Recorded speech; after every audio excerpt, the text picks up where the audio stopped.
Oi, pessoal, tudo bem? Eu sou o Fernando Campos, superintendente de Relações com Investidores aqui da B3 e queria dar boas-vindas ao Papo de RI, que é a nova forma de comunicação aqui do time de Relações com Investidores, em que a gente vai tentar endereçar alguns dos temas mais relevantes e recorrentes nas nossas interações com o mercado.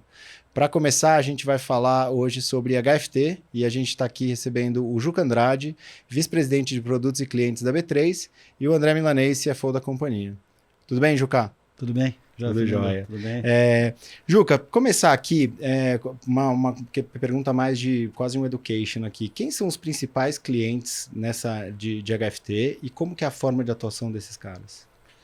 Legal, Fernando. A gente não fala o nome de clientes, obviamente, mas eu posso dizer, por exemplo, os formadores de mercado são públicos e a grande maioria dos formadores de mercado são os HFTs, né?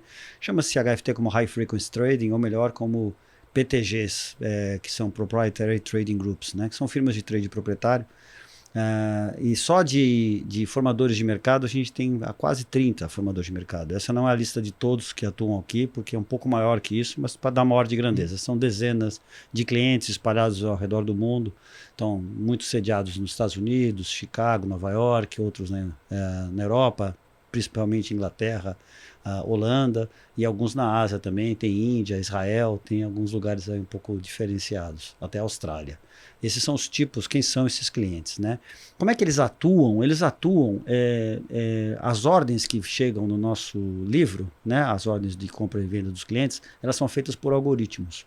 Ou seja, não tem um ser humano por trás. Existe um algoritmo que está recebendo os dados de mercado, né? A gente chama de market data, e está mandando ordem com base naqueles dados de mercado que ele recebe. Então, são algoritmos. Esses algoritmos são algoritmos que tentam acertar mais do que errar. Eles não têm uma garantia de que acertarão, mas eles fazem uma série de correlações, análise dos mercados e buscam ter mais erros que acerto. Então, eles repetem muitas vezes os negócios, né? Então, por isso que eles são de muita frequência, de alta frequência, baixa latência, eles são muito sensíveis ao tempo em que ele recebe a informação e devolve. E eles atuam usando esses market data, ele pode estar usando, por exemplo, arbitrando mercados, tem uma meio básica, né? Por exemplo, se tem uma ação que tem listagem em duas bolsas, no caso do Brasil temos até, por exemplo, os ADRs das ações brasileiras e as ações aqui no Brasil e vice-versa, BDRs de empresas listadas lá fora, com as ações lá fora.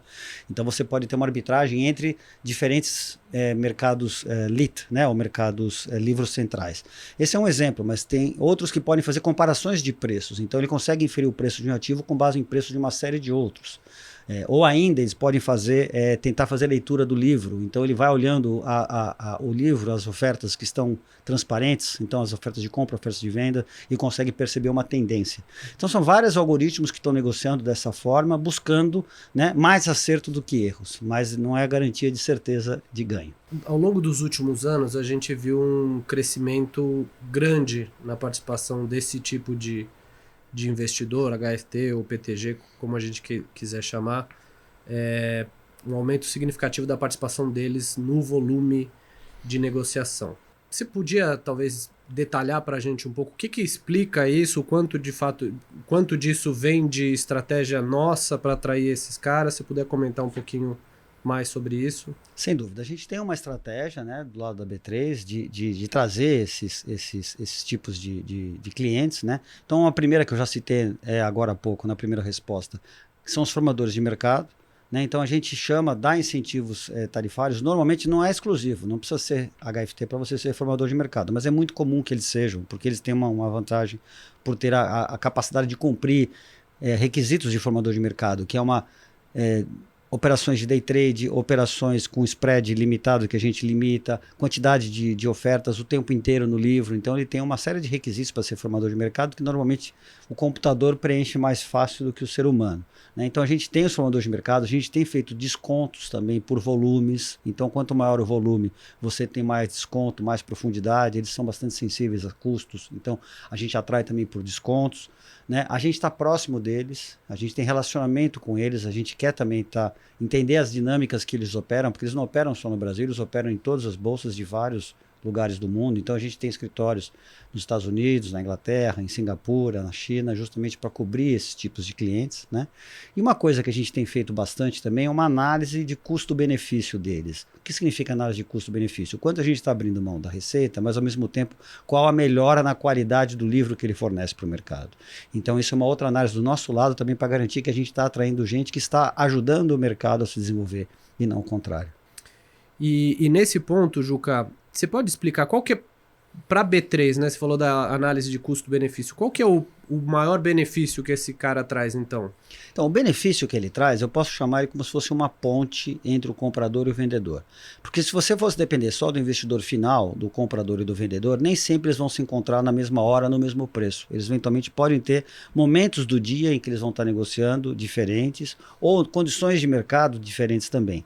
Quando eu falo que eles fazem uma ponte, porque ele está ali disponível para dar liquidez para o comprador na hora que ele precisa e está disponível para dar liquidez para o vendedor na hora que ele precisa. E, eventualmente, ele pode até estar vendendo mais barato para o comprador e comprando mais caro do vendedor naquela ação específica ou naquele ativo específico, né? Para dizer que não é só em ação. São vários ativos que têm esse tipo de participante. Mas ele consegue fazer isso porque ele provavelmente está usando uma ferramenta ou de arbitragem, como eu falei agora há pouco na primeira pergunta, ou ele pode estar fazendo correlações de preços entre diferentes mercados. Então, ele está usando outros instrumentos de hedge justamente para criar essa ponte. Então, na verdade, ele está sendo um facilitador, uma fornecimento de tempestividade na execução da ordem do comprador e do vendedor final. Legal. E no final das contas, eles acabam também auxiliando a dar, por tudo isso que você explicou, trazer mais liquidez para o livro central, que acaba sendo, na verdade, um dos principais custos na hora de se executar um trade, certo? Sem dúvida, quer dizer, quando é formador de mercado, por exemplo, ele tem condições mínimas de tamanho de lote, spread que ele tem que fazer. Portanto, o que ele está fazendo? Ele está adicionando uma profundidade no livro, né? Eventualmente, se você tiver só comprador e vendedor, o spread poderia ser mais largo e, eventualmente, a profundidade ser menor. Você traz novos participantes que diminuem o spread, aumentam a profundidade e, consequentemente, a liquidez. Porque eu meço a liquidez não apenas pelos volumes negociados, mas também e principalmente pela spread e pela profundidade do livro. Isso diminui o quê? O custo de execução do cliente final, porque ele, quando tem profundidade e tem spread mais justo, ele tem um custo de execução menor. Legal.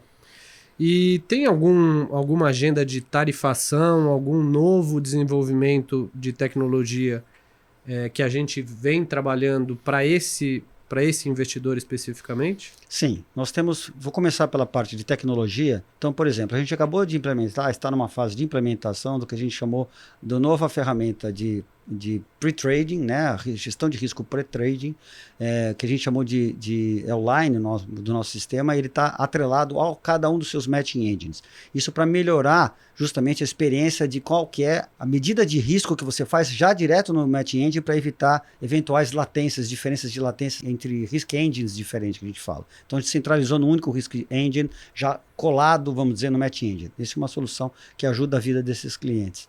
Outra coisa que a gente está fazendo também, que está implementando no nosso roadmap até o final deste ano, é começar a colocar market data e order e execution, né, e a ordem binária. Ou seja, eles são tão sensíveis, esses tipos de cliente, que eles preferem falar linguagem de máquina, porque isso facilita, diminui o tempo de execução dele. Então ele recebe as informações e manda a ordem no formato binário. Então são exemplos de soluções de tecnologia que a gente vai implantando este ano, né? A gente já implantou várias, a gente ouve muito esses clientes e a gente vai implantando este ano especificamente essas duas. Do ponto de vista de tarifação, além de fazer esses descontos por volume, a gente tem começado a olhar também uma outra realidade. Quando eu falei de você melhorar a qualidade do livro, uma forma de você olhar a qualidade do livro é se a ordem daquele market maker ou daquele HFT, se ele é maker ou taker, né? Se ele está ali, ele tem uma ordem no livro que está sendo agredido ou ele agride o livro. Há uma certa correlação, não é obrigatório, mas há uma correlação que normalmente o maker é melhor para o mercado do que o taker. O taker está ajustando um preço, não necessariamente é ruim, mas o maker normalmente é o que está depositando liquidez e que está fazendo o preço. Está melhorando a profundidade do livro. Então, por exemplo, dar descontos mais para o maker em relação ao taker, de tal forma que você tenha uma melhora da atuação dele. Então, esses são exemplos de coisa que a gente tem feito também, olhando, fazendo programas pilotos em ações exatamente nesse sentido. Legal. E eu acho que talvez para fechar aqui, uma das perguntas que a gente sempre recebe nas nossas interações com o mercado é sobre o nível de participação desse tipo de investidor sobre o total das negociações. Se existe um nível máximo de participação que eles podem alcançar, se a gente já chegou nesse limite. Eu sei que talvez melhor resposta vai ser depende, mas se você puder talvez dar um pouco mais de cor nesse tema, acho que seria bem, bem legal. Olha, a verdade é que a gente já passou por um desenvolvimento muito grande, né? Como eu respondi na primeira pergunta, a gente tem dezenas de clientes e dos principais clientes que operam no mundo inteiro. Se você olhar a lista dos nossos formadores de mercado, você vai ver os nomes dos tipos de formadores de mercados que eu estou falando. Isso é formação, é pública. Então, boa parte deles já estão conosco. Né? E já atuam na forma ótima. Se tivesse espaço para eles crescerem mais, eles teriam crescido. E se precisasse diminuir, eles também diminuiriam. Então, na verdade, eu diria para você que está já num ponto de equilíbrio, provavelmente. Não acho que. E se eventualmente você traz um novo formador de mercado, ou se você traz entra um novo HFT, ele provavelmente vai estar deslocando algum outro. Não necessariamente ele vai estar aumentando o volume. Então, eu diria para você que eu acho, na minha visão, que já está em equilíbrio, né? O tipo de participação dele. E o que a gente tem medido, como eu falei agora há pouco, é olhar a participação dele, como é que ele está melhorando a qualidade do livro central, como é que ele está diminuindo o custo de execução do cliente final. Então, do nosso lado, é garantir que a experiência do cliente final, que não é o HFT, porque o HFT normalmente ele não tem posição, ele faz uma ponte entre o comprador e o vendedor intra-dia, ou às vezes horas, minutos, intra-segundos, né? E chega até no micro, nanosegundo.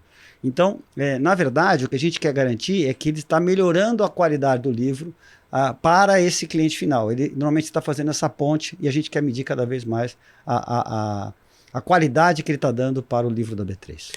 Agora, essa atuação deles também hoje está presente na maioria dos mercados, né, ou dos produtos que a gente tem, mas não necessariamente em todos. Aí, eventualmente, tem espaço também para buscar aprofundar a liquidez ou ampliar volume, trazendo esses caras para alguns produtos específicos. Olha, eu diria que quando a gente pensa num produto, é muito comum a gente pensar já no formador de mercado. Principalmente quando está nascendo, lançando um novo produto, lançando um novo mercado, a gente já pensa como é que a gente pode atrair esses tipos de participantes para esses produtos. Então, eu diria para você que ele já nasce quase como junto do processo de desenvolvimento, a gente já pensa no enxoval, né? Um dos itens desse enxoval é a participação desse tipo de cliente.